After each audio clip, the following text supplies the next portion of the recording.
initially to like learn the ropes Yeah. of how everything works here. And then. Yeah, I think Tim was even talking to us once about it being one of the guys that. Will always be there. I wouldn't be surprised. I just don't know how it's comparable to what they. Maybe the generation shift. Yeah. Yeah. Being the son of a boomer, Step up. it's like, okay, I recognize that there's something wrong with that. Hello. Way to do this. We are streaming, so that's set.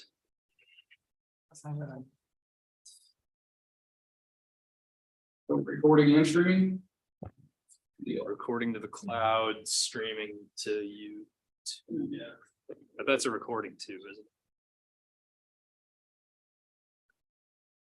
We're asking a lot of questions right now. Be incorrect. That's okay. It's fine.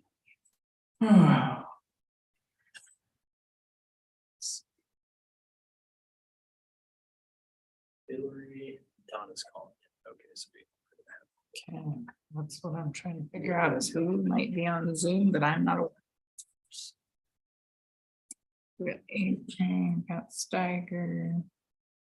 Got Megan. And so Donna's on there. You're doing all the buttons and type lines, right? yeah, I'll wing it. Sorry, guys, until my partner's maternity leave is over, feel like I get out of there, run home, have to get the dog out, and I'm not gonna make it on time, so. No problem. We appreciate you. This Yeah, will do. thanks for joining on Zoom. Well, I'm sorry I'm not there. There's a big crowd here too, so, Real contentious. yeah. Maybe you guys should shower more. That's why you're staying home. The truth comes out. In the middle of the day. Leah, do you want to kind of do the two fairway pieces at the same time? Yeah, I'll do Okay. those co-terminally. Hey, David. How you doing? Pretty good. Yeah. Those last three are adjacent, so they're kind of related, but they aren't separate. Okay. But yeah, 7 and 8 will just bam, bam. Okay.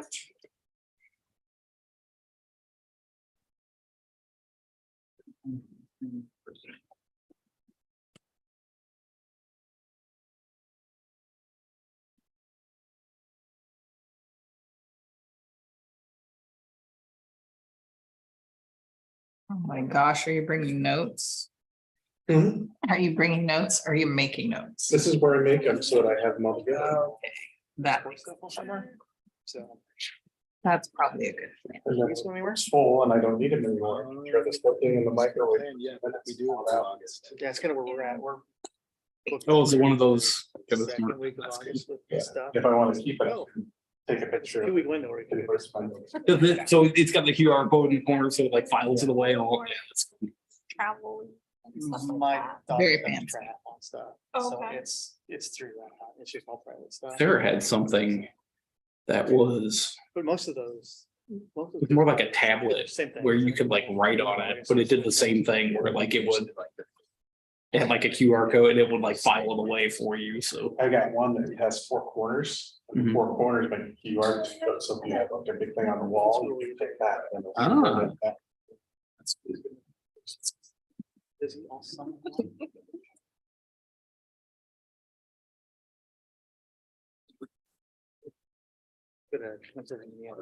And this one, which is still- Yep. The one for 2019 is just okay, not a bad thing. Yeah. The residential at least. Yeah. Commercially, we're Commercially, we're doing like, just fine. yeah, more going on commercially than.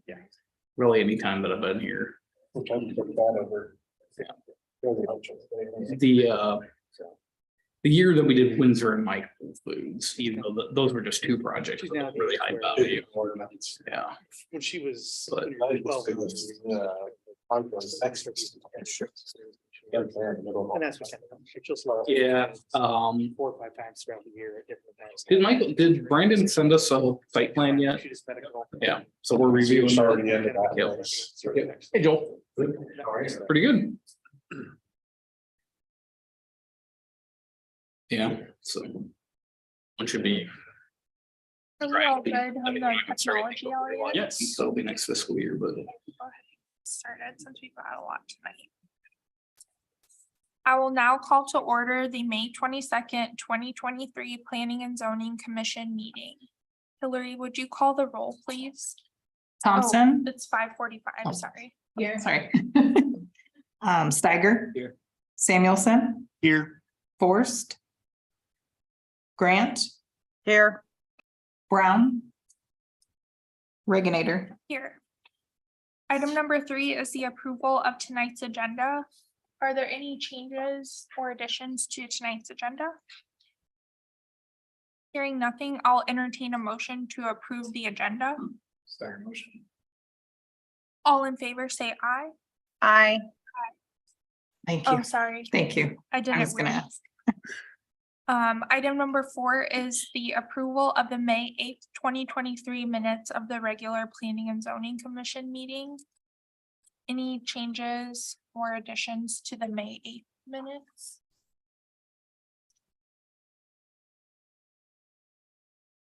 Hearing nothing, I'll entertain a motion to approve the May 8th, 2023 minutes. Samuelson will second. All in favor, say aye. Aye.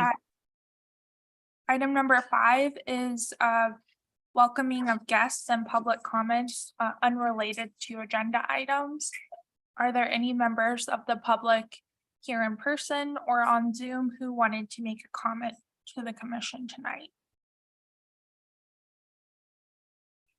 Hearing nothing, we'll move on to item number 6, which is our public hearing and recommendation on a zoning amendment related to chapter 175A.36, privately owned improvements serving more than one property owner. I'll open the public hearing at 5:47 PM. Elliot, would you brief us on this item? please? No, but Luke will. Oh, thanks, Luke. I gotcha. Sorry. Okay, so at their last council meeting, or really 2 council meetings ago, we had a discussion about some staff discussion that we'd had regarding private streets and our private street requirement that they not connect to 2 public streets. And if that was intended for commercial and residential or only residential. That conversation at staff level came out of the Fairway project where they had initially thought that, and the city kind of had an idea through other agreements with the property owner that the property owner had with the adjacent property owners, not the city, that Hughes Drive Road would be a private road through the H.H. Norwood property and up through the Hy-Vee property. And then actually even continuing on past City State Bank on up to Turnberry. So we had some discussion, staff level thought we need to see if council wants us to take a look at that. So they directed us to do that. And so that's the ordinance that we have to you today and kind of why we got here. So a little bit more background going all the way back to 2016. We had a couple complaints from residential properties that were townhomes about their properties being used as a cut through by people that didn't live in the townhomes. And those would be Sawgrass Drive. They're on the left-hand side of the screen, which is over by the Legacy Golf Course, Legacy Parkway. The statements there were that people that patronize the golf course would come down Lexington and make that first turn onto Sawgrass instead of going down to Colonial Circle and kind of cut through there. And then the second kind of bigger one was Park Place, where a single family residential development built out on a private road of Park Place and Jaden Lane in the mid 2000s. It kind of went stagnant halfway through the development during the housing recession and then picked back up in the 2013, 14, 15 timeframe. And when it all got built out and completed, it was connected through to the Park Place Road in the Brownstones. That was always intended in the plans But then that created a connection up to Beardsley, and then naturally those folks that live in the brownstone townhomes, they took the shortest route up to Beardsley. Folks in the Park Place single family homes didn't take kindly to their road being driven on, causing extra wear and tear, especially when they were being built and there was extra construction traffic on that road. So they've actually put up a barricade that blocks off traffic from going north on Park Place at the boundary between the two developments. So those two issues led us to create the section that I have quoted there in our zoning ordinance under 175A.36, which is privately owned improvements serving more than one property owner. Real fun title there. But basically saying a private street in a development shall not provide a through connection between two public streets. A private street in a development shall not connect to an existing private street if that connection would encourage the use of the private street as an alternate route to an existing public street. So we attempted to make the two scenarios on the screen no longer legal to do in the city, which we have been consistent with since then. So on the next page, you can see kind of the types of private streets that we started to allow after that ordinance went in place, where there might be two connections out to a road, but it's not creating a through connection. So you see there those two townhome projects creating a loop of their private streets going back out to the public street. But recently, again, we had that discussion about private roads. We did recently complete a private through road behind the legacy commercial projects on the west side of the highway between Chatham and Colonial, which maybe isn't the best example of a commercial private road making a through connection due to some of the issues with the, I guess, phasing of how that was all built out, and it's kind of built out over a long period of time. But the plan for the other side of the road, similar stretch between Chatham all the way up to Turnberry, had been that there'd be a road connection all the way through, again, the City State Bank lot, and built their section of it, and then all the way down to Chatham. And so obviously then when we did the Norwalk Central project and all that, Hughes Drive became a thing. We decided that needed to be public. And then we had the question recently of should it continue public to the north? We determined that it should because of that code language I read earlier. We said, you know, we're going to follow what our code says literally. So we did some legwork through that. We had to do the whole HH Norwalk PUD to make the setbacks work for Fairway. We had to go through a lot of work to make that a public street instead of a private one. So with all of that experience that we just went through, we wanted to come back and have a discussion and propose an ordinance that would only require that residential streets not provide that through connection, and we would allow it for commercial streets. So that's the ordinance that we've written. You can see there kind of the red text and how I've modified that. It's essentially the quoted text that I read you before, but I just kind of popped in that highlighted residential development in the text. And then just the rest of the staff report is various developments around town. And I've tried to kind of highlight the private road network that would exist throughout them. So we did do a review of a lot of commercial developments and found that it's not an uncommon thing for there to be a private road network, particularly with grocery stores where they kind of flank the store side of the parking lot and the opposite side of the parking lot. You tend to have private drives that run either side of those. Just wanted to provide you that information as well. Our recommendation would be to approve that amendment. We think that private streets with commercial is a little bit different of a scenario than residential, but certainly want to put it in your court to give any input and make a recommendation to council. Are there any members of the public in person or on Zoom who wanted to speak on this item during the public hearing?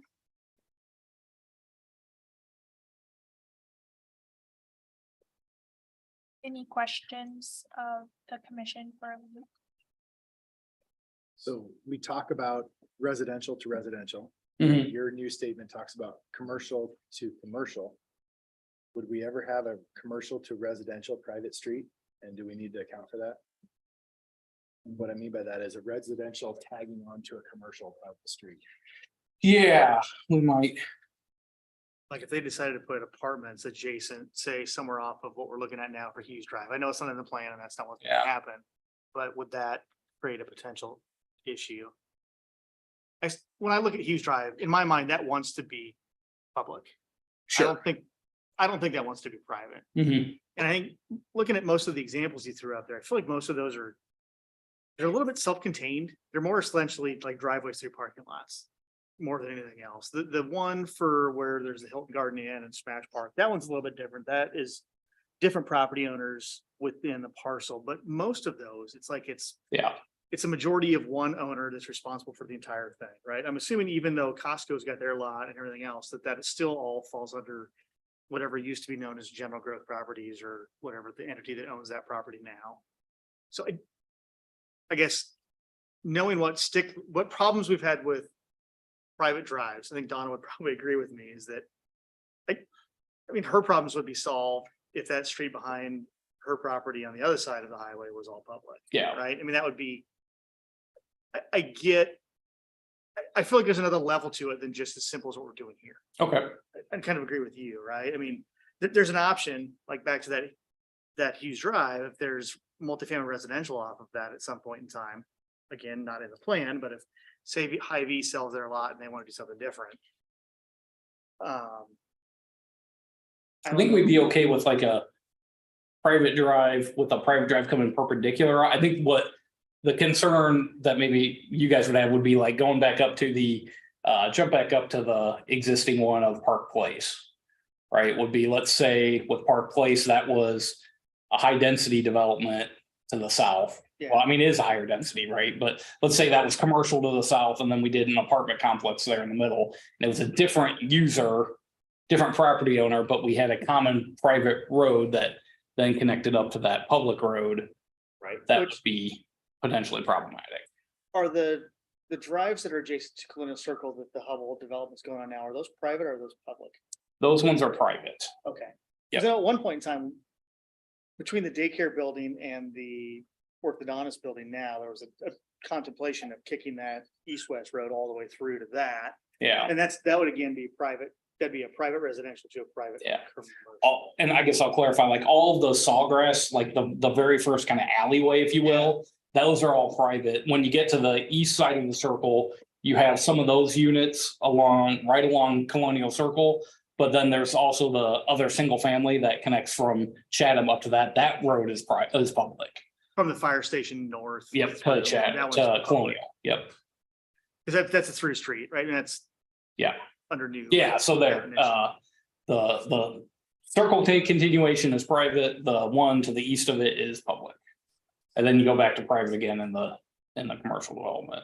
I guess I would say, I just don't know that I see it as simple as, I agree with private street residential development should not provide a through connection. I agree with that. I guess I don't know that I'm 100% myself sold on a commercial through street being private. Just, dude, like I said, I don't see a scenario like what, I mean, the road going through the H.H. Norwood property. I don't see a place where we would want that to be a private street. Do- So, can I ask Yeah. a question on this? So if where the Hy-Vee lot is, if they're so that you can put your mouse over the where they could so from there up to the fence line to the south. That section through there, if there was a private road coming from the highway, is that Mhm. correct? Potential still? You're There'd be a talking- turn off lane or. Turn off, right, yeah. whatever, Yeah, but that'd Hy-Vee was wanting wanting a drive to go up so their trucks didn't have to go on And they wanted that to be public. Yeah. Along the fence line. along the fence line. And that's different than what Luke Nelson and I talked about, so. Yeah, uh, so.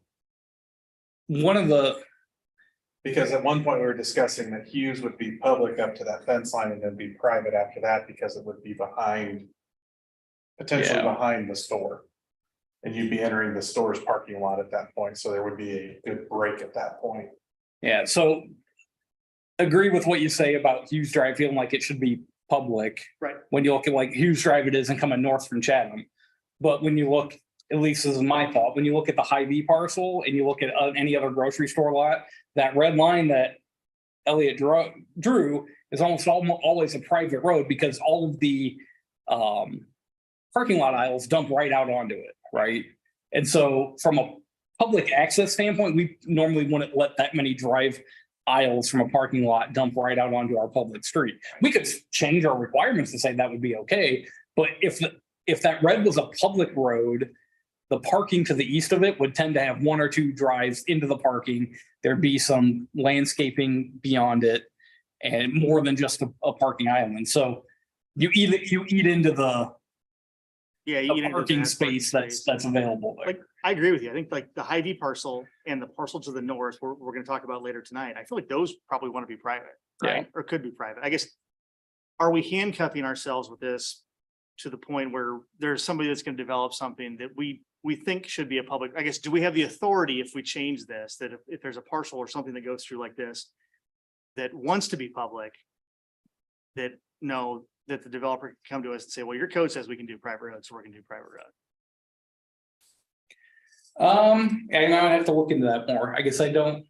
I just don't want to. I think we've got the ability through our like subdivision requirements to say, no, that's a public, we want that to be a public facility. You know, Yeah, I just don't want to, I don't want to handicap ourselves moving forward with Yeah. that. I guess that's my fear. I guess. the thing is with what Elliot's drawing out right now, with the red being potentially private, like that would not be allowed per current code.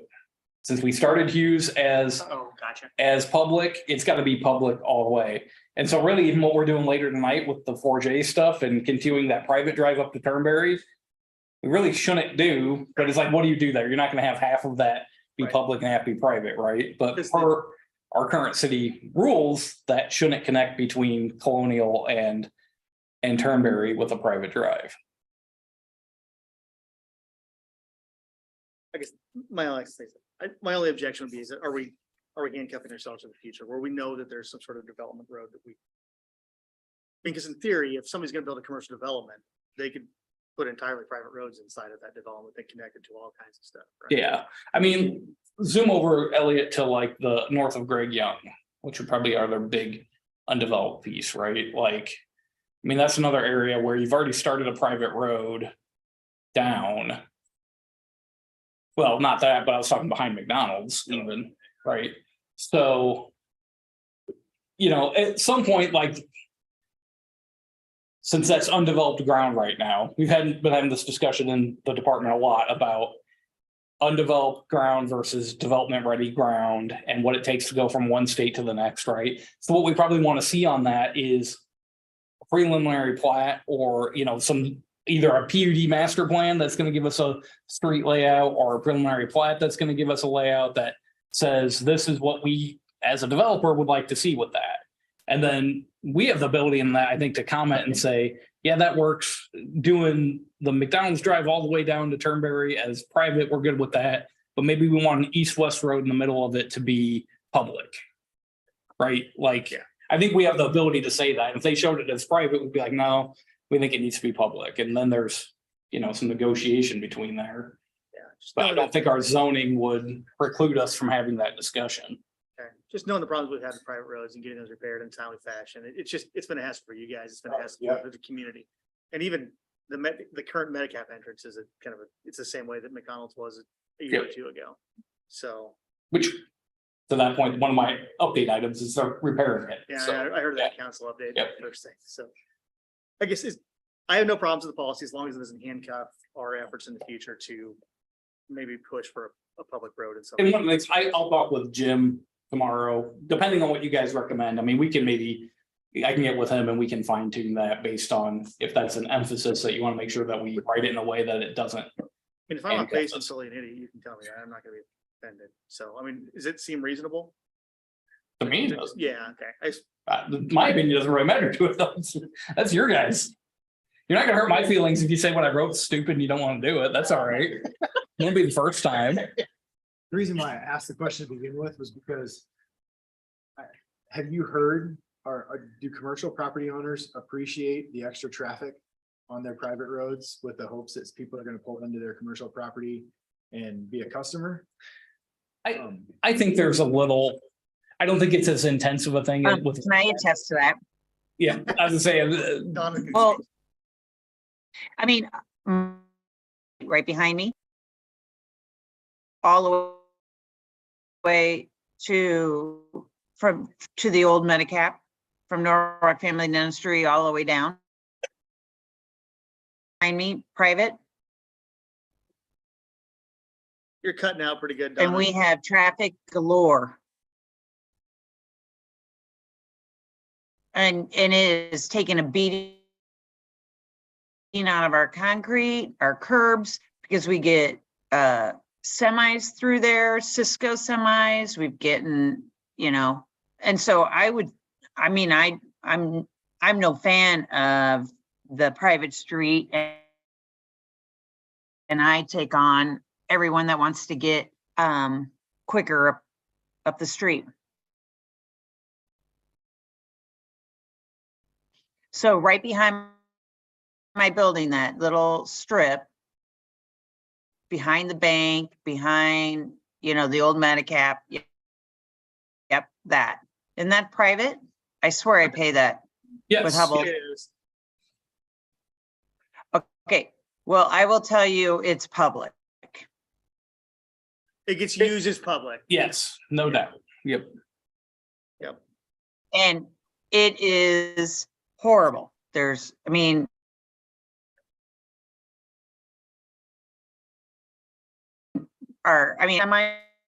which should never be through there, are there, buses. The school bus. I don't even know what to say about that, but yeah. Is it because of the construction at the? So I'm not a big fan of, if there's a way that it can become public, it will become public. I meant, like, if it's a private road and there's someone to think it's an easier getaway or get through, it will happen. I guess, what's like West Des Moines language? Because most of those examples were West Des Moines language. I'm guessing they don't have. We're unique in our zoning section that addresses private streets in this manner. Any other? I just feel like right now, the private street people have no to stop it unless I put, metal barricade like they did at the top of Park. Well, and part of We that are too is, hands tied. Yours is a little bit different because you've got an easement for egress through your property, whereas those park people, I'm assuming, they don't have a, no, they did. they just- did. Yeah, they all do. They've every private street that we have has been set up in a manner that makes, they have a public ingress egress access over them. Right. I would question how well most of those examples we gave have the HOA and, maintenance documents in place, but that's something we do now. We're better at that, right? So like the perfect scenario, and I'm sure what happens in Ankeny and West Des Moines and, at Jordan Creek Town Center and at Smash Park and all that, those private roads, each property owner in there is part of a group that jointly is responsible for the ownership and maintenance of those. Same way it would be with a townhome. You would hope that in those scenarios, it's more upfront that they're known about it. I think our issue with, especially with the west side of Legacy, is that you had two ends of it that developed and sat for 10 years before the rest of it happened, right? So that puts a lot of different wear and tear on it. And, I can't comment to the robustness of that private drive at the time it was built. We have different, we're a lot better, I think, at making sure that things get built to public standards and, those things can help with truck traffic and all that, but certainly understand Donna's got a unique perspective on it, owning property that is impacted directly by it. So, that's definitely something to think about. Well, it's getting out of it. So now they want all of the people surrounding that area to getting out of it. So. Yeah, they'll have every one of their trucks and everything going in there to do that. The housing and everything like that, that's behind us, but they're not paying for anything anymore. So I'm just saying all of this. I'm just bringing it up. I get, you know, you can go to Hy-Vee on Floor. Behind the Hy-Vee is a private drive so that the semis can get in and out. And no one really uses it. But you could if you were part of that Floor dentistry or the cinema, that, you know, or the workout or the daycare that was back there. But I mean, I get that there's private streets all over the place. I just want everyone to know that if there is a way that someone can make it a faster version for them, they will take it. And what does that business have to step forward and halt that?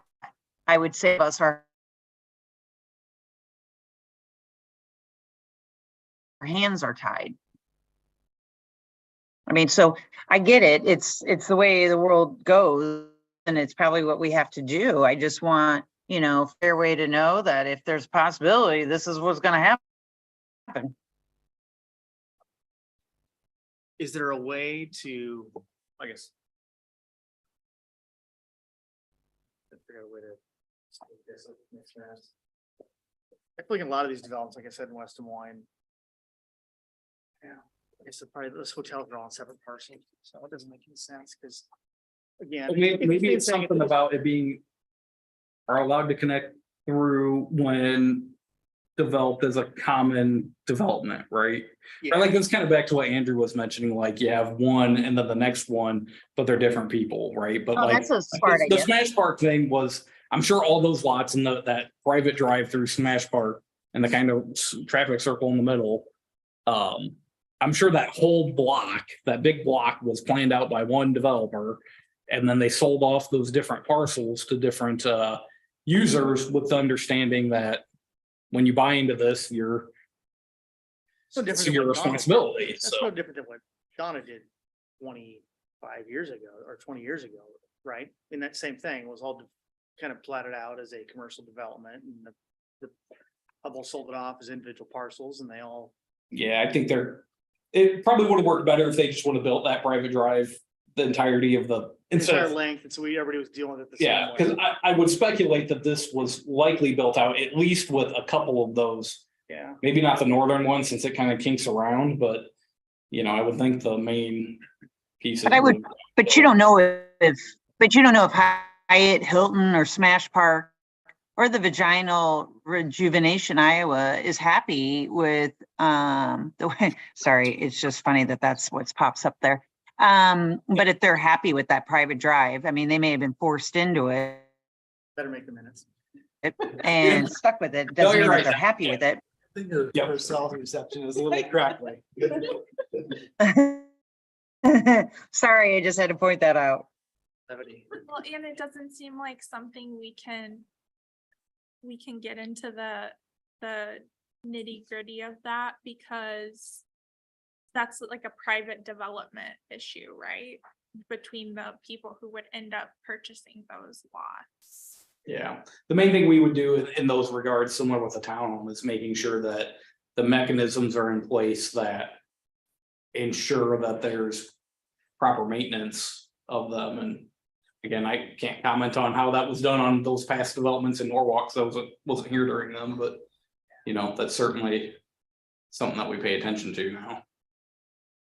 Any more questions for Luke before I close the public hearing, and then we can kind of switch over to deliberation?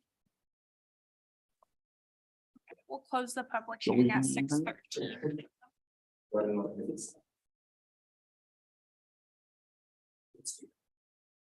I got no objection to private roads for commercial development. I think it's just a matter of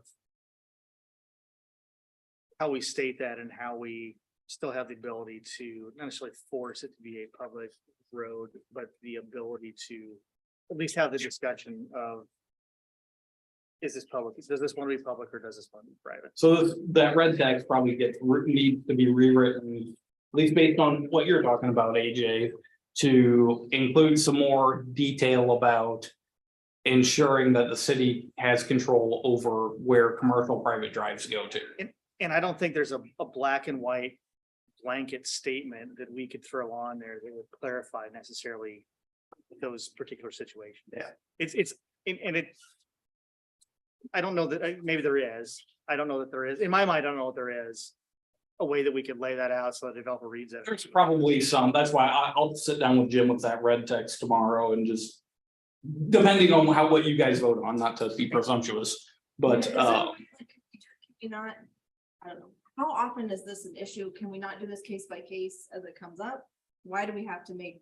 Well, that's what I was thinking about the language. Could you add something in there that requires, you know, an additional review if this gets triggered? Oh, that's a good, yeah, so, yeah, I mean, we could Idea. strike the residential out of there and then just add a new sentence that said. Private streets serving commercial developments may be approved upon recommendation of planning commission. Something to that regard. Well, I don't know that that's necessarily our. It starts at the staff level, right? Yeah, but I mean, anything like, we don't Yeah. we don't all, We don't we actually don't do decide anything. things, AJ, you guys decide things, we recommend things to you. But I agree with you, Elizabeth. I mean, the situation comes up, you know, how many times and Yeah. you've been on PNC. No, the private street thing has, usually it's residential. It's Yeah. The things, but like you said, the private street and getting them fixed has been an issue in multiple locations and it's been it's what makes noise around town when there's a private commercial street that needs. Yeah. fixed. That's, I mean. Well, and I mean, I'm sure Donna won't like this statement, so I apologize, Donna, but what, you know, using the Medicap example for, you know, that road needs to get fixed. But as a steward of city taxpayer dollars, that's not a road that city taxpayer dollars have to fix. Right? So, I mean, is it right to put that burden on the private development or not? I mean, that's a question you can have, but you know, I can tell you from the city's bottom line, it's gonna be better for our bottom line further down the road if, you know, the Hughes Drive north of Chatham was private, because when it needs to get repaired, we would go to Fairway and say, hey, fix your private drive. So, you know, there's a whole nother debate you can have related to that. And I don't say that without an understanding of the folks that actually own those properties having to have that commitment to do it and how frustrating that can be when they don't have control over who drives on that. You know, it's a whole different thing. So, but yeah. I guess we're looking for a recommendation. I guess I would state that we go back and somehow we figure out a way to allow private streets in commercial developments, but we trigger some sort of review. Because I think what we've all kind of said is there's not a single situation or case that we can outline that says, oh yeah, that's private, this one's public. So, and I guess the other thing, Lindsay did schedule a public hearing, but we can just delay it at council. You can table this and we can craft some additional language and bring it back to you next time. We don't have anything that's imminent with this language that's like, hey, we need to get this moved on. Right? So we'll open the public hearing at council on June 1st and say P and Z is still considering this, and we'll just keep it open. We did the same thing with the airport stuff. So I would make a motion that, or at least motion that, I don't know if we need to revisit it, because I don't know if we're the tell-all of, okay. I think this is probably something more that what you had said earlier with meeting with Jim. Mhm. And then, you know, that we have an idea that I think it should be up for review, just so it's not, it's, every situation will be different, I think is what AJ and all of us are saying. We just want to Okay. get locked into it. So I'm not sure that you have to say, hey, council, in my opinion, I don't think you need to say, hey, council, nothing's going on until P and Z looks at it again.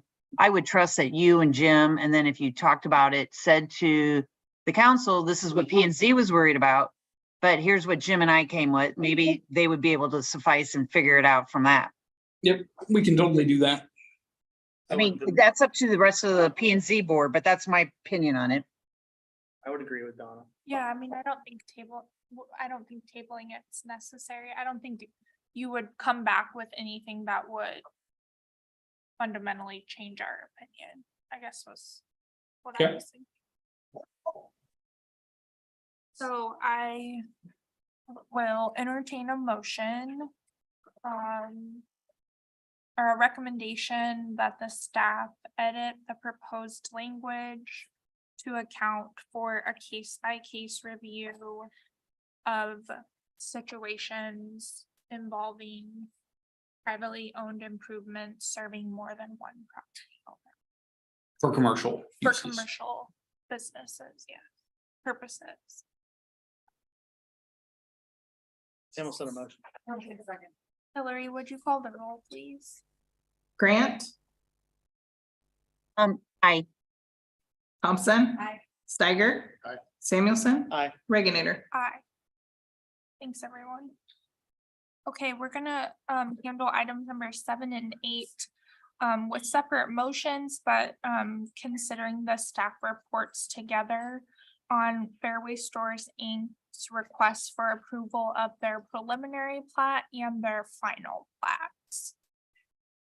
Elliot, would you brief us on this item, please? Yeah, so you guys remember we had the site plan for this come through a few weeks ago.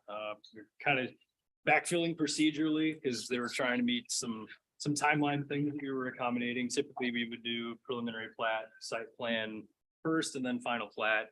But we didn't really see a problem with going this route. We also went a little bit back and forth on the public-private nature of that road that's servicing them, so. This is essentially a preliminary plat and then also a final plat that designate the Fairway lot as a lot of record, and then also creating the right-of-way lot for the Hughes Drive extension to the north. So everything that's on here was on the site plan for Fairway, at least as far as the preliminary plat is concerned, identifying where all the infrastructure is going. And the final plat is a bit more simple. It really lays out just the easements and where the lot boundaries are between the commercial lot and what piece the city is getting. So we've got this down as a public street for the Hughes Drive extension. And Fairway's got their development lot. This gets through council, so happy to answer any questions if there are any. Are there any members of the public who wanted to speak on items 7 or 8, either in person or on the Zoom tonight? Hi, Adam Shepner here with Nils Associates on behalf of Fairway. We're the civil engineer and land surveyors that prepared the final plat and preliminary plat before you tonight. I guess I'd be happy to answer any other questions about the project. Thanks, Adam. Any questions from the commission for Adam or Elliot on these items? Is there going to be a traffic light at Chatham? Yes. Will that go in at the same time that this is being developed or built?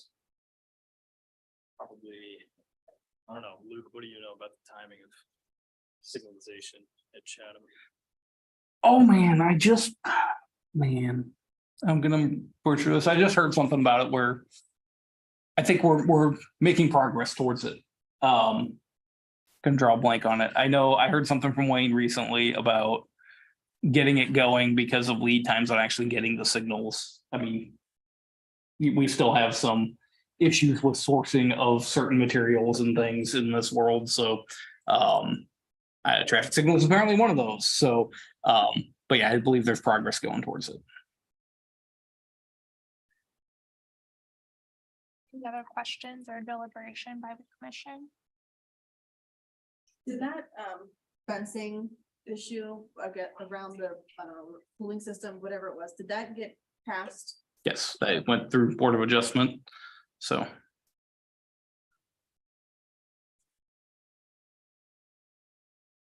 There's nothing else. I'll entertain a motion to approve the preliminary plat of Fairway Stores Inc. Thompson second. Hillary, would you call the roll, please? Grant. Aye. Thompson, Aye. Steiger, Aye. Samuelson, Aye. Reginator. Aye. And then I'll entertain a motion to approve the final plat of Fairway Stores Inc. Thompson motion. Samuelson will second. Hillary, would you call the roll, please? Thompson. Aye. Steiger, Aye. Samuelson, Aye. Grant, Aye. Reginator. Aye. Thank you. Item number 9 is a request from Diligent HCC LLC for approval of the final plat of Hughes Century Crossing Plat 7. Elliot, would you brief us on this item, please? Yep, so this is a final plat in neighboring area in Hughes Century Crossing, mostly dealing with the east-west extension of Chatham Avenue and then the connection from there to East 18th Street, and then the creation of essentially lots of record for the parcels that neighbor them. In summary, they basically mirror what's in the planned unit development. The northernmost parcel has got 4 different zoning classifications that it could be, and it would require an amendment to the PUD in addition to whatever site plan is needed. So there's a couple more steps before anything happens there after the creation of the lot of record. Lots 1 and 2 are number 2, I believe, is medium density. Number 1 is high density residential. Those, of course, would require site plans as well. And then outlot X, the jury is still a little bit out on what that's going to look like. Same story there. This plat basically identifies where those public rights of way are going to go, and then formalizes the remaining pieces of land as lots outside of there. So I'm happy to answer any questions. I know we've got the development engineer with us tonight as well.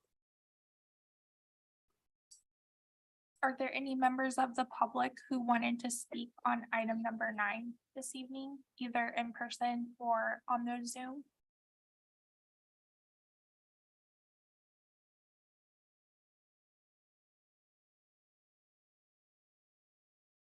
Any questions from the commission? Here we have outlot Y, which is for a future water tower, it looks like. Is there anything special we need to consider when it comes to water towers? There's a multitude of special things we need to consider, but not at this stage. We've worked with V&K. They've kind of been working to determine location and then size of the parcel that we'll need to then be able to meet all those other requirements. So, because there's like, based on the height of the tower, you have to have so much clearance from the base and all that. So based on the criteria of what we would have there, that parcel works.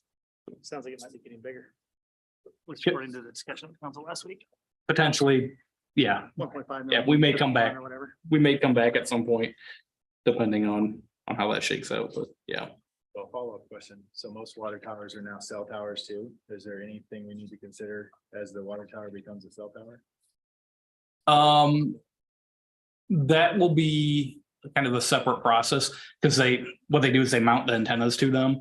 And so there's a whole zoning process to go through that and everything, so, but as far as from a plating standpoint, we don't need to do anything about that. It's what, like, fly right, special use things. Yeah, State law kind of. yeah, state and federal law says you gotta allow them, but there's a process you make them go through, and yeah. Is there I guess, I don't know.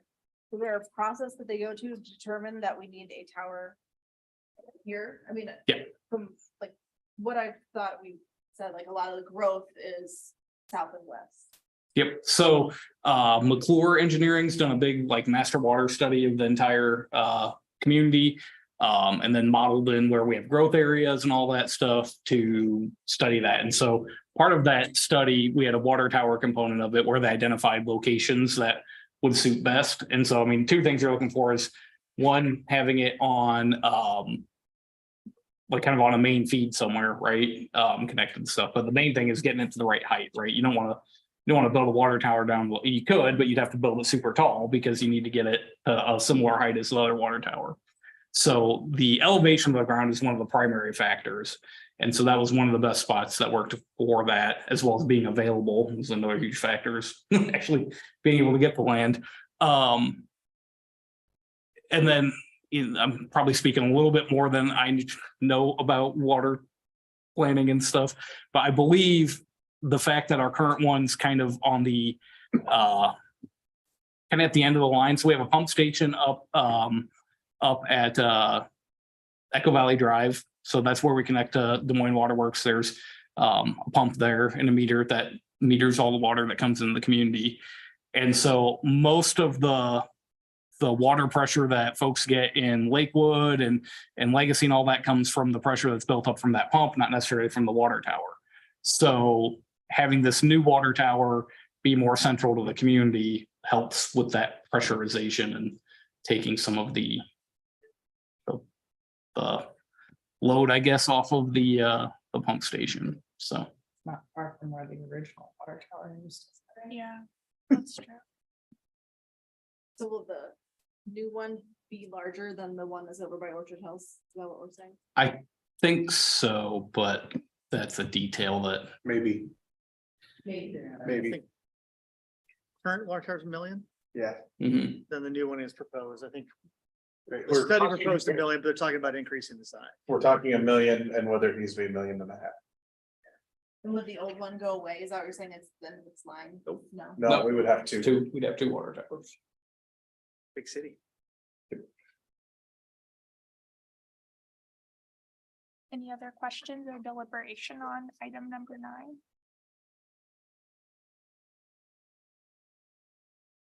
Hearing nothing, I'll entertain a motion to approve the final plat of Hughes Century Crossing Plat 7.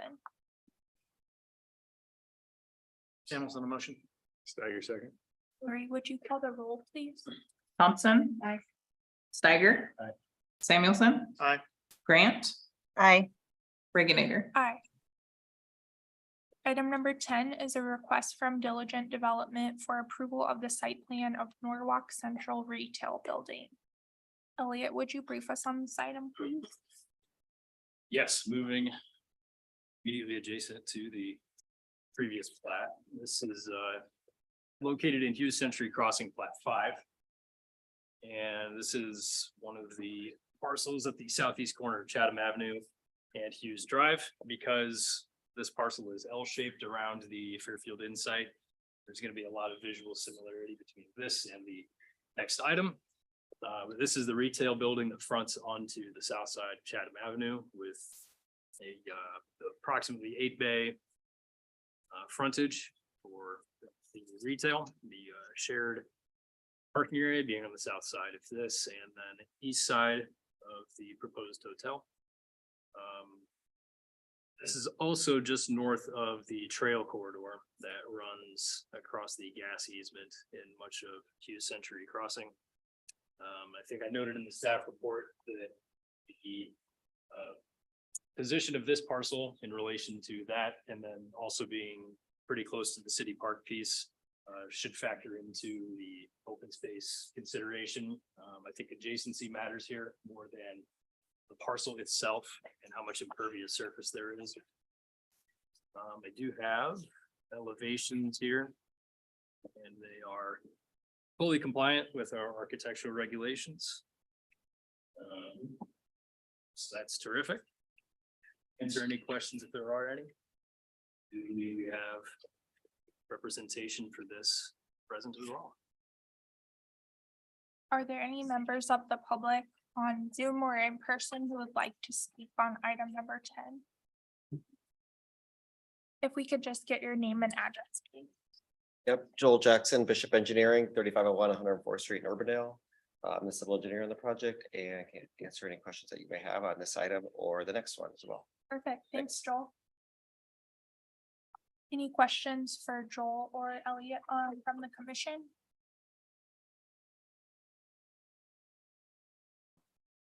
Feel like it's a unit box with just a few colors. Sorry. I had similar feelings. I feel like this is town center, right? For Mhm. us. Right, this is our big area and these might be the ugliest. They look like storage units. Sorry. they are compliant with our Yeah. architectural regulations. I know, can't we? I just feel like we go round and round, like this would never have happened. It won't happen next to Rexplex, or it wouldn't happen next to Ankeny. That's my opinion. And I think what you're after is just the fascia, like just looking at it looks like a 1980s building. Absolutely. It's a very standard strip retail. Yeah. Which I guess the hope and dream for the town center area was probably not this when we laid this out. Right.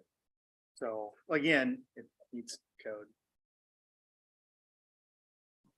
Is there anything that we can do at this point? Or is it too late because we're behind?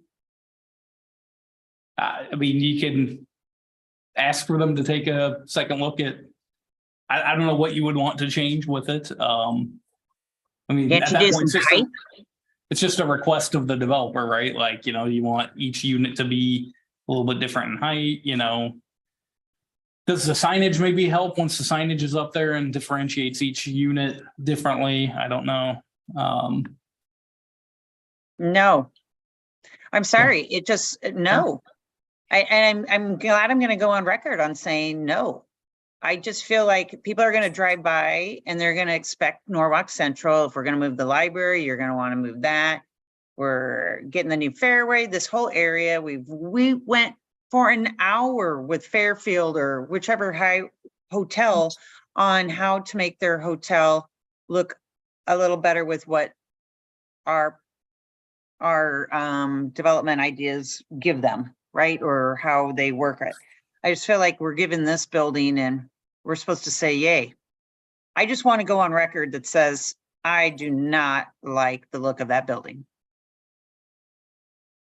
Just to be devil's advocate a little bit, so with this situation, you're trying to fill it with a variety of different businesses, so to have, you know, a more uniform or easily, you know, transferable business. That, I think that's probably what the developer is going for here. Well, you could do a little height difference in the roof. You could, I mean, You could vary parapet heights, you could vary materials depending upon which ones are doing different things. You could differentiate a little bit than what it currently is showing. Well, we can pass those along to sure. developer and see if they have thoughts on that and, you know. Tim Portson with Diligent on Zoom. Sorry I couldn't be in person. If you guys don't mind, I'll just kind of give you a little bit of background too on the concept with this. So what you historically see with highway strip retail that sits 50 foot back are large parapet towers that are kind of fake, you know, 20-foot towers to basically grab attention at highway speeds. This is 10 feet off of a sidewalk. If you look at Valley Junction, for instance, the St. Kilda building or KCL Engineering in Valley Junction, the goal with this was very much to be more pedestrian oriented. This will likely be a little bit more office space. We've had a couple prospective tenants that have shown interest in office space because this is off the highway and less visible. So that's the reason why there's not big 12-foot spans of storefront that you normally see on highway commercial, why there's not parapets. And what I think maybe that the 2D elevations don't do justice is some of the detailing with awnings, copper light fixtures. We've talked about copper coping of parapet caps, black storefront. I think the intent was not to do it cheaply. In fact, we've got full brick instead of facade. We've got more brick than metal panel. In a lot of ways, we've made pricier moves than maybe other strip centers in Norwalk. So by no means was the intent to be cheaper or mini storage-esque. It was much more to be kind of that pedestrian experience versus highway commercial experience, which is, you're right, much taller parapet. So I think it tried to emulate a little bit more Valley Junction, or you mentioned Prairie Trail. Well, I hate to tell you, but Southwest Whitehurst. Valley Junction is individual buildings. It's not a same building. Everyone's got a different entrance, a different building. So I don't look at the Valley Junction. If you went next to Rexplex, they've got that whole area that's a different look. Right when you get off the interstate down, right now, I think there's a Quick Trip going, or will be Maverick going across the street from it. I'm trying to think of really quickly other spots across from the Ankeny Sports, you know, or off the highway there. I mean, I don't look at Valley Junction like this at all. I look at Valley Junction, yeah, there's a few buildings, individual buildings that are all tied together that need to be updated, but they're all individual buildings. This is not. So I would say that this is roughly the same size as like the St. Kilda and Valley Junction. And similar red brick, black storefront. That was the intent. I'm open to suggestions if there's some clear suggestions, but the intent was to be more of a pedestrian scale, kind of sleek, timeless versus you know, the highway commercial with large kind of faux parapet or clear storage space.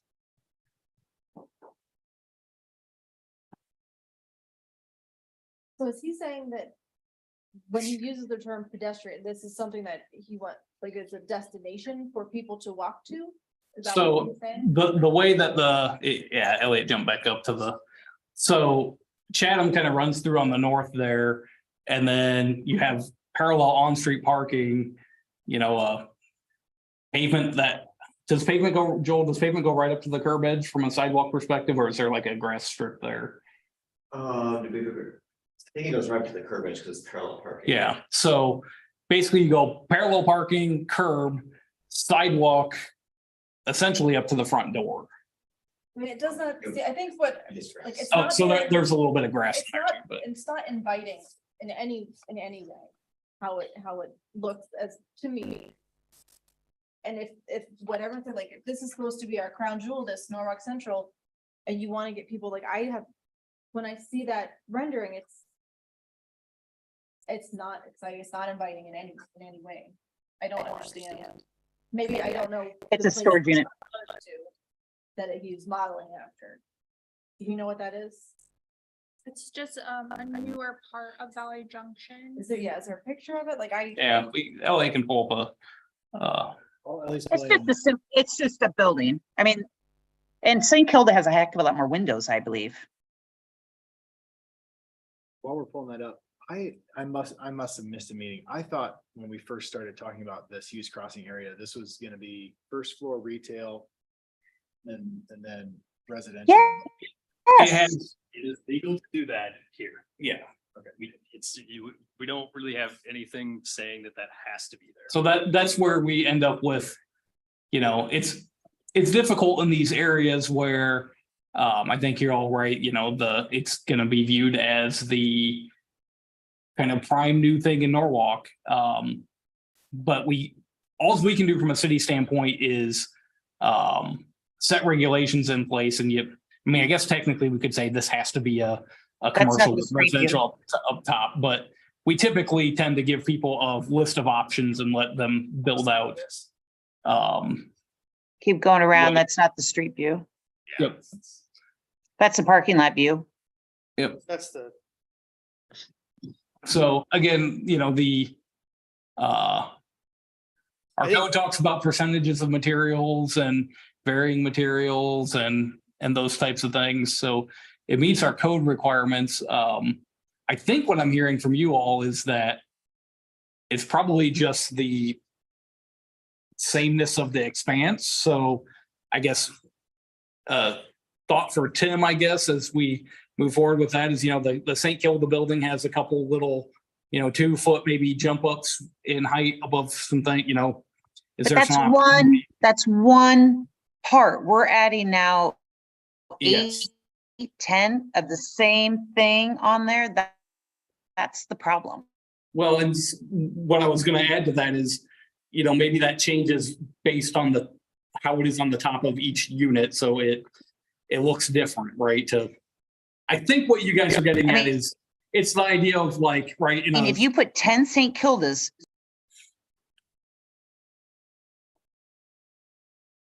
did we lose you? You're breaking up, I'm sorry. Donna.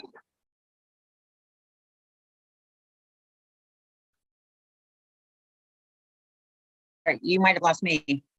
Hello? Yep, so you said 10 St. Kildas, they're gonna look pretty plain, I'm guessing is where you're going with that.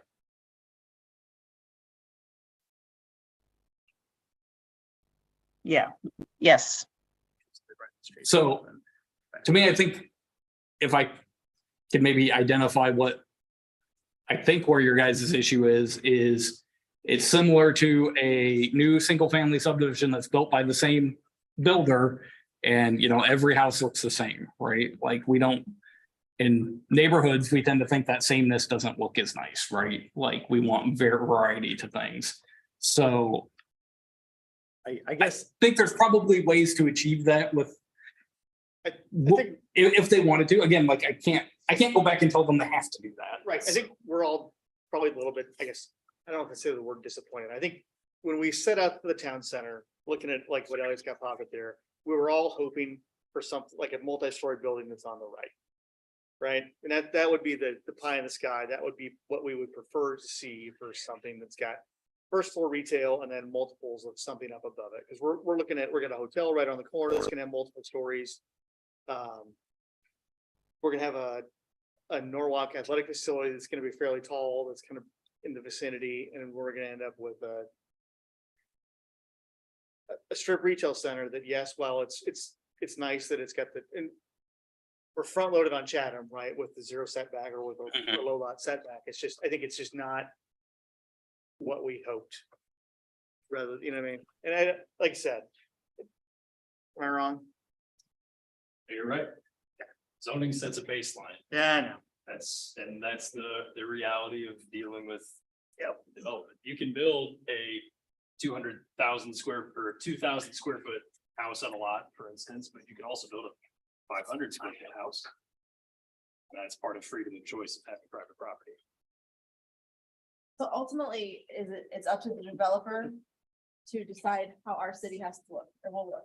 Well, that's Within the context of our rules. And that's the thing. So what we try to do with architectural standards is not regulate design, which understand that you all have an opinion on the design of this, but we tend to not regulate things that are subjective, right? We tend to live in the rule of objectively, it's good for a town center to have a building that's close to the street, so we're going to allow zero setback, right? That's a relatively objective thing.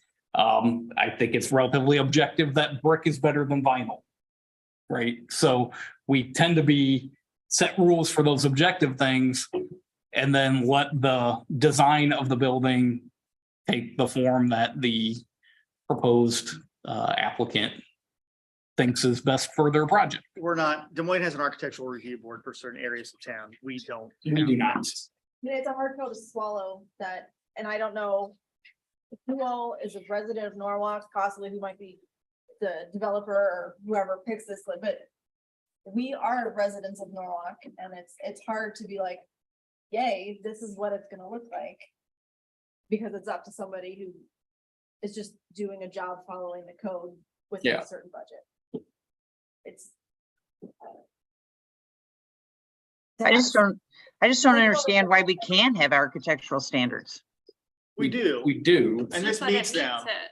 Oh, I get it, but I understand that part, but I can guarantee that review. that wouldn't have flown in West Des Moines. It would depend where it was. Depends on the neighborhood. Jordan Creek Town Center area, everything looks southwestish because they have an architectural review board in the Jordan Creek Town Center area that says these are the things you gotta do. Yeah, that gal- Prairie Trail in Ankeny has a very specific set of things. We talked about doing that when we wrote our architectural standards. We purposely didn't go that far with it because we didn't want to add another hurdle for someone coming to build in Norwalk. Most of those are Right. developer driven. Like those, right? Prairie Trail is 100% developer driven. Prairie Trail Developer is, said, yep. this is what we want for this standard for this vicinity. Same thing with West Glen, or like West Glen or any of those things out in those areas. Those were developer driven standards. So That's the I'm- recommendation we can make. You know, I'm, go ahead, Tim, sorry. I'm happy to look into breaking down the mass. If it's like, hey, this is one long building, we'd like to see more material changes, I'm happy to do that. You know, windows and storefront is somewhat driven by a tenant request because it's going to be more office than it is, you know, retail space. So they're going to demise offices. So they need to be able to die walls into brick pilasters essentially. But I get it. It's a long flat building. If it's the height in the stories, you know, I will say West Glen, the Hertz Donut, the Wine Styles, a good portion of West Glen, which is a town center, and a good portion of the southern stuff of Prairie Trail is one story and doesn't have large parapets. They're kind of more that pedestrian scale height, because a 15-foot tall building, when you're 5 feet away from it, feels like a 30-foot tall parapet wall when you're driving 40 miles an hour and it's set back 50 feet. So the height is where, like, you know, I don't have office users chomping at the bit to have second story space. But the materiality and transition of uses and maybe changing some brick colors or changing some materials to break it up into separate bays versus a long building, that's you know, something that we can look into. I have a. I would also say that I think you're limiting yourself. If someone wanted 2 bays of that, it would look like 2 different stores or 2 different places, the way you have it. You don't have the option, you don't have the capability to make that building look like it's a 2-bay store. And I worry about the next generation. You might say you have an office person this year, but next year, then we have somebody else that wants to come in there once they see, you know, the area planned. And it may be somebody who wants to do something completely different and they're not going to like it. Yeah, and I appreciate that feedback. I mean, generally speaking, we own 1850 Sunset. It's the same 25-foot wide bay pattern as that. And, you know, we've got tenants there that use 2 bays pretty effectively. So Is it going to be, I guess, office? Or is it going to be, if I'm picturing West Glen, it's more restaurants and shops? Do we have that information? It can be anything that fits within the zoning for the area, right? TC, yeah, there's a list of uses, and TC is one of the broader ones. I mean, just, you're probably all sick of me, but I have, with having kids that do travel ball, if I am staying at a hotel by the fields, you want to be able to walk to destinations, and I know it won't change anything, but to me, I would rather have it be food or shop versus office. Like, are we marketing these, like, please come and rent an office space? Or are we trying to get, what kind of businesses are we trying to get to this? Like, it's right at the sports area.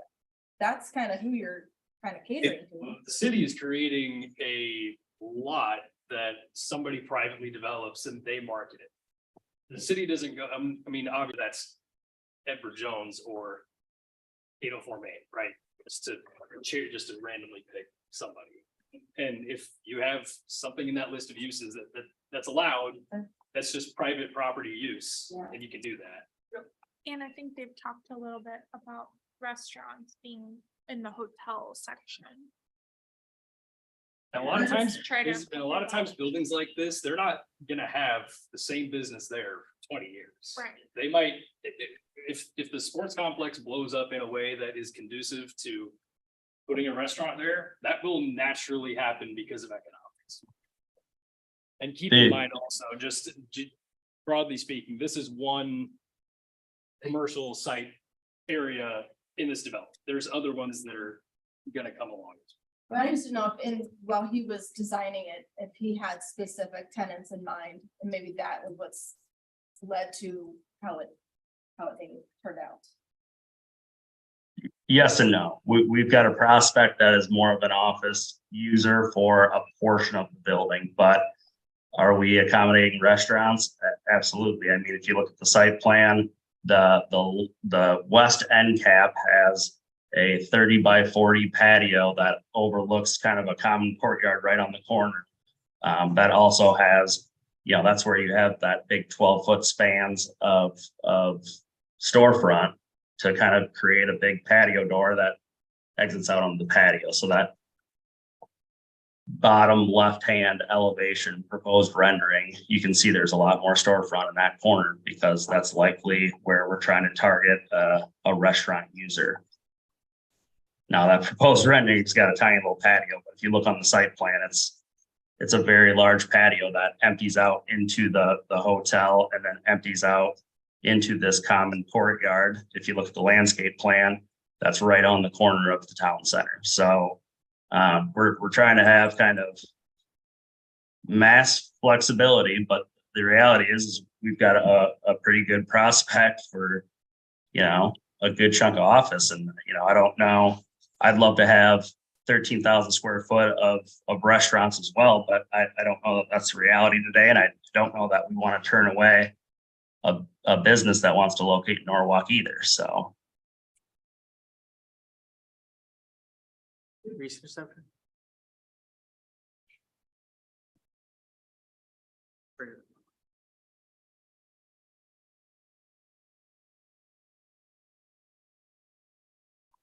Since we're not an architectural review board, what do you want us to, I guess the site plan, I got no problems with. It's a matter of, I guess the recommendation, mine would be that maybe we can look at what we can do to the extra elevation to break up that 200 Yeah, feet. I think you can make that as a suggestion to the developer with a recommendation to council of moving forward with it, again. Understand everybody's comments, but from a staff level, I would Does that even make? a recommendation, or I is that would just a recommend conversation? that you approve it because it meets all of our codes, right? Right, is that just a conversation with Tim rather than an actual recommendation that shows up in the official? Yeah, I mean, I think he hears, I don't know that you need to make that part of your motion. You could if you wanted to, but I don't know that it does anything for us. yeah, Well, and at what? there's not really any teeth to it. So at what point during the growth do we talk about wanting that architectural review board to be a part of Norwalk, and who has the authority to bring that up? Because I mean, I agree. I think that as we're having this growth, it makes sense for us to have that conversation. We can talk, I mean, we can have internal discussions with it and bring it up at, how these, with like the private street thing, how that has gone, and with the airport navigation, that's, started at the staff level, and then we usually bring it to our city manager and the mayor and have a discussion about, is this something that we think the council should discuss? And that may end up as a discussion item on council, so. Yeah, and I know from like a volunteer board perspective, it's hard to get people to want to volunteer for the boards that we do have. So if that is something that P and Z can kind of take on, I mean, I think we already have those discussions anyway. So if that's the stopgap until we get to, a different level of growth, Mhm. Maybe that's what we do. But I have a hard time saying no to things that meet our requirements. Yeah. And saying no to, it's not how I want it to look, but I don't get to decide that.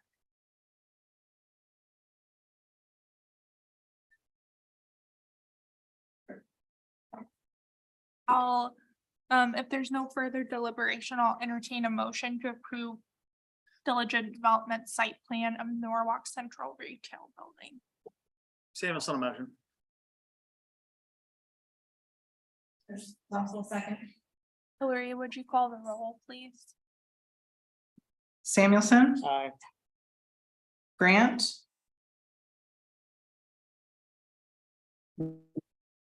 No. Thompson. Aye. Reginator. Aye. Item number 11 is a request from CBRE for approval of the site plan of Fairfield Inn. Elliot, would you brief us on this item, please?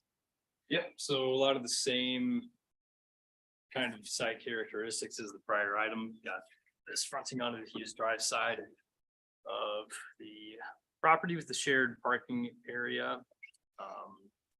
Hotel user, of course, combined landscaping and open space plan. Also adjacent to that trail area, which includes pedestrian access to it. We did get the updated elevations this morning. I bugged Mitch with the architecture firm pretty late last week, and he was good enough to get me those in a timely manner. And so these accommodate the change that was approved to the architectural regulations at council on Thursday. So they turned this around really fast, and it does meet the percentage requirements on here. The initial submission was almost 100% EFS on, I believe, 3 of the sides. And this one, they've integrated a little bit more of that high quality material on the ground floor, like we talked about in P and Z, and the council approved the ordinance for. So happy to answer any questions for me, or as Joel stated at the previous item, he's also on this project as well. We do have we have several people on Zoom related to this project. Are there any members of the public here? I know Joel, you're here on this item, but any members of the public on the Zoom who wanted to comment on item number 11? Yes, this is Mitch Bushkoff. I am the architect in charge of the project, and I am available to answer any questions that staff may have. Thank you. Any questions from commission? Looks good, Mitch. I like it. Thank you.